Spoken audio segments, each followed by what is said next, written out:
ফরজ নামাজের পর ৯টি আমল। ১ নাম্বার আস্তাগফিরুল্লাহ ৩ বার। ২ নাম্বার আল্লাহুম্মা আনতাস সালাম ওয়া মিনকাস সালাম তাবারাকাতা ইয়া জাল জালালি ওয়াল ইকরাম ১ বার। ৩ নাম্বার সুবহানাল্লাহ ৩৩ বার বলা, আলহামদুলিল্লাহ ৩৩ বার, আল্লাহু আকবার ৩৩ বার।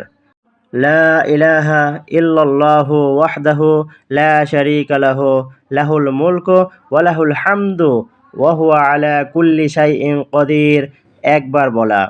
৪ নাম্বার আয়াতুল কুরসি ১ বার পাঠ করা। ৫ নাম্বার আল্লাহুম্মা আজিরনি মিনান নার ৭ বার বলা। সূরা ইখলাস, ফালাক, সূরা নাস প্রত্যেকটি ৩ বার করে বলা। ৭ নাম্বার দরুদ শরীফ ১০ বার বলা। ৮ নাম্বার রদিতু বিল্লাহি রব্বা ওয়া বিল ইসলামি দীনা ওয়া বি মুহাম্মাদিন নাবিয়্যা ৩ বার বলা। ৯ নাম্বার সর্বশেষ সুবহানাল্লাহি ওয়া বিহামদিহি ১০০ বার বলা। আল্লাহ তাআলা আমাদের সকলকে এই আমল করার তৌফিক দান করুন।